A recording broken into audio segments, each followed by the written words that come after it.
Aliou Sall et son épouse viennent d'être placés en garde à vue par la DIC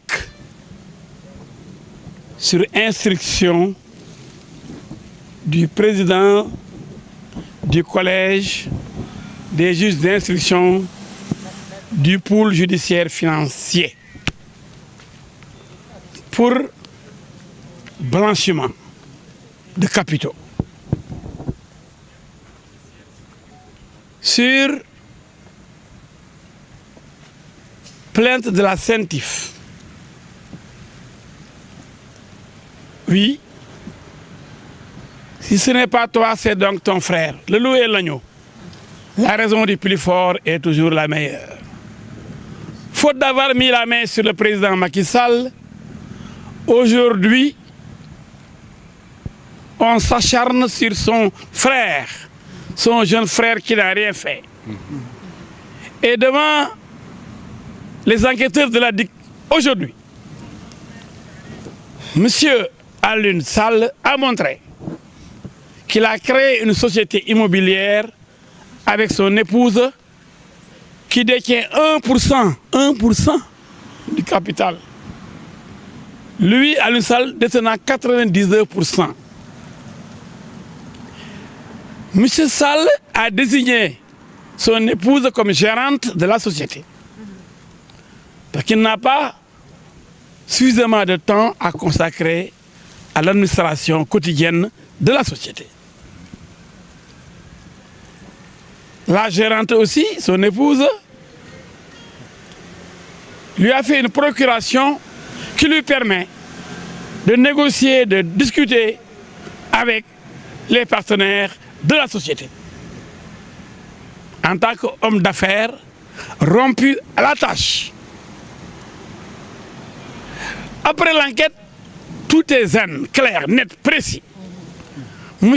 Sall Aliou a donné toutes les preuves des transactions immobilières. Et quand M. Sall et Madame montrent que tout s'est passé dans les normes, ils n'auraient pas dû quand même aujourd'hui passer la nuit à la police. Et ils ont montré que toutes les opérations étaient régulières, normales et légales. Donc passer la nuit à la police, ça fait désordre. Est-ce une commande? Nous allons continuer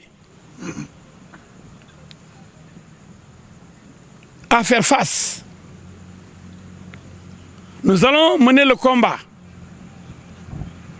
Finalement, nous pensons sérieusement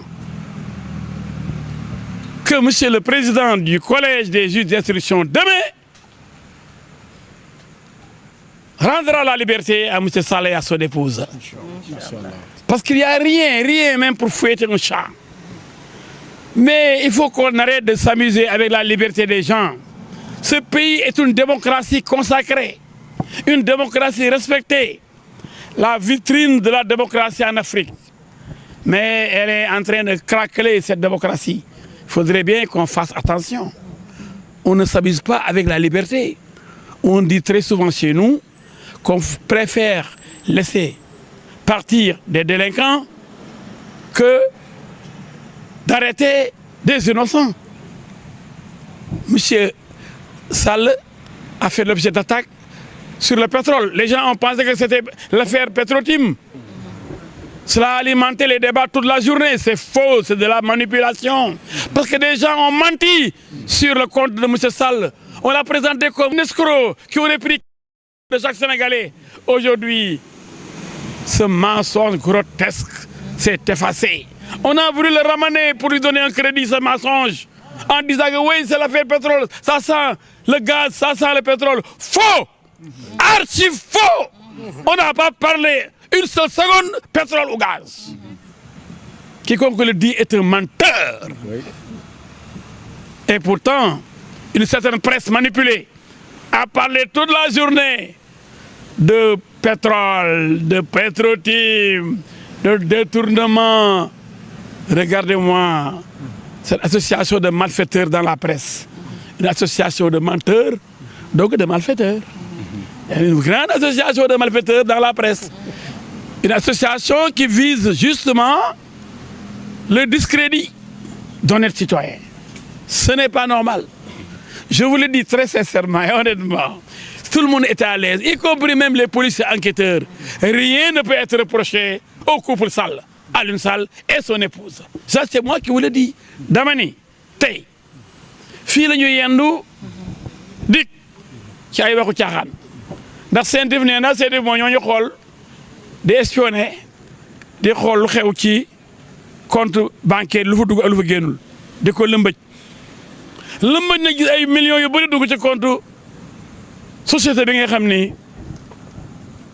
Alioune Sall moo ko moom ak jabaram mu am ci 99% jabaram 1%. mu jël jabaram def ko gérante pour mu defa toog di mën a xool di xayma parce que moo ko ëpp jot jabar ji def ko procuration ndax bu ñu négocier terrain yi jar ay milliards jëkkëram moo am expérience bu taxaw janloog ñiy jaay terrain yu mag yooyu noonu la société bi doxee ñuy amee virement ay jënd suuf ay jaay suuf gis ay millions dugg rek nga ne ay blanchiment la waaye yow doo laajte yow doo gëstu waaye nag dañ ni budul yow di sa rakk la loué la ñëw la raison du plus fort est toujours la meilleure loolu ñu jàng nañ ko bi nekkee xale waaye nag bëgg a jàpp Macky Sall te mën a koo jàpp lu tax ñu may da nga jàpp rakkam Alioune Sall bi deful dara Macky moom mën a défendre boppam luñ ko mën a wax dana ko régler ak ñoom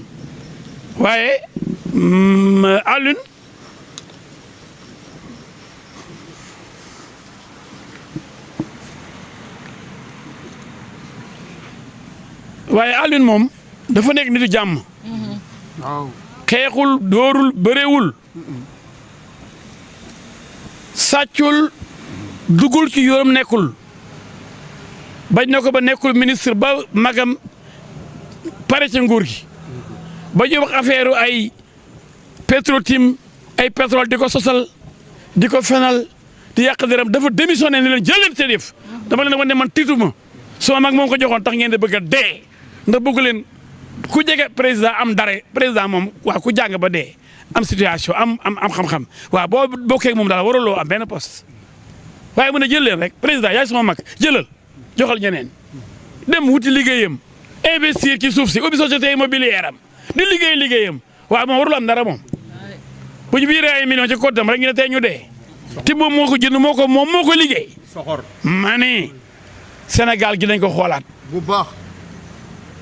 dama di la liberté mooy moom sa bopp amul njëkk tey jii nii dañu téye garder leen à vue ñu war fi fanaan ba suba fii du seen kër tey fii waruñu fee fanaan ndax ku deful dara yaag sa jabar sàccoo rayoo te dañuy wax ci blanchiment li ñu ciy wax moom dafa mel ni léegi gars yi jàngatu ci droit blanchiment pour mu am day fekk xaalis boobu jógee ci ak sàcc wala ak rey nit wala am jubla ñu jël ko jox la xaalis ba ca jógee waaye yow waxuñ dara lu lëndëm loo xam ne fa la xaalis ba jógee wax nga leen ña ngi ko seqaloon banque yi la lebaloon xaalis ñu ne financé bi ngay jënd suuf si bi ngay remboursé millions yi dugg ñu ne yow millions yi rek millions yi bëri na wax xanaa ñu waruñu am Dangote Sénégal war a may milliardaire ku am xaalis dee am xaalis daal léegi ku ko def ci réew mi yaa ngi ci en danger ku fi am million wala milliard dañ la war a rendi waaw ko ñoom Dangote nag yéen ay milliards en dollars ay milliards et milliards dollars waaw àdduna réew yi boo dem am na ay milliardaire waaw ñun Sénégal daal ku fi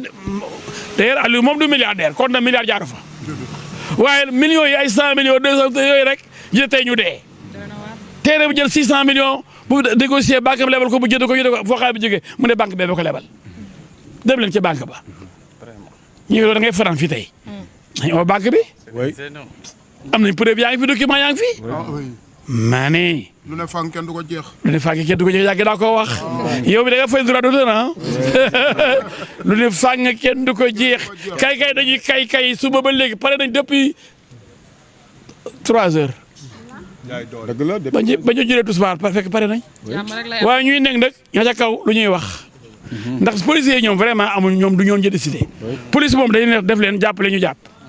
xool li ñu def tey bàyyi ba tey ñoo jël si Aliou Sall jox ko convocation de ne ko kaay convocation waaye du kaay ñu ñëw toog tuuti bi mu ne sama jabar am na 1% rek ñu ne nañ jëli jabar ji ku am 1% ci dara dañ lay jëli gars yi daal Sénégal léegi man daal jaww bi naa Sénégal nañ delloo si suñu xel nañ jiital dëgg suuxat dëgg dooleel dëgg bàyyi tooñ réew mu tooñ am du jëm kanam réew moom du ñaa ngi jooy doom yaa ngi jooy yaay yaa ngi jooy ndax ñuy téye seen i doom téye seen i baay te tamit ñoo fenn réew moom du jëm kanam nañ delloo si ci dëgg yàlla dëgg la bëgg yàlla mooy dëgg tant que dëgg amul réew mi du jëm kanam loolu am lu ma leen di wax. mais naka ngeen naa defee seen défense. duñ ko wax. kenn du dem guerre wax da ngay guerree. bu ko ennemi bi xamee dana la barrer la route wala mu njëkk la ci loolu. yow boo amee match de football doo xanaa beneen entraîneur bi nan ngay aborder match bi waaye yow boo laaj loolu nag. ah di leen dóor nag parce que duñu bàyyi ñu dañu rendi de te defuñu dara. ma ni kenn du fa rend Aliou Sall ak jabaram te defuñu tous kenn du ko nangu.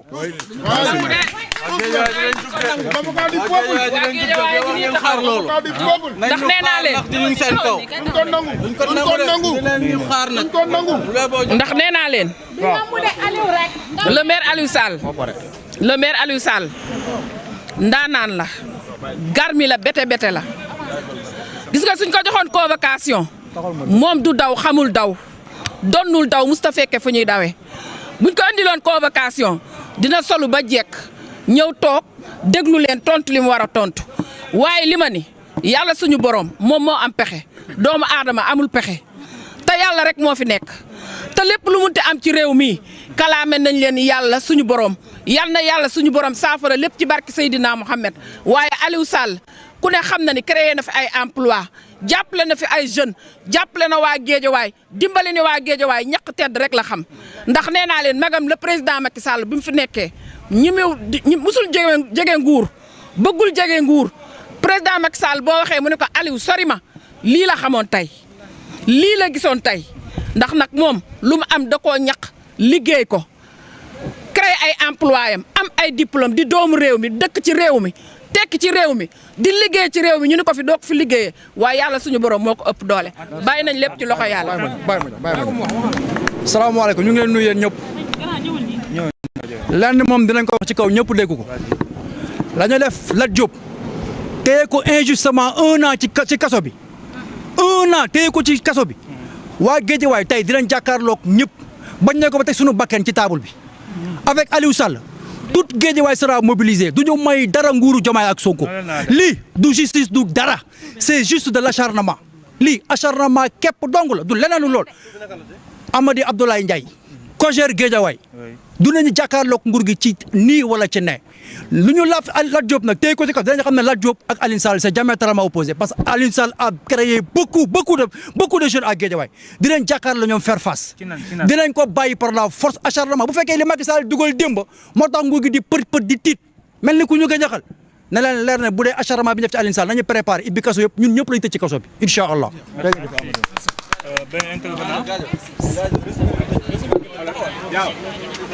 voilà 2% la am.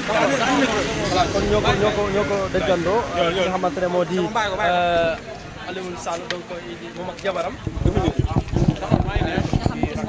waaw donc comme ni ma leen ko waxee rek nga xamante ne moo di Aliou Sall. kon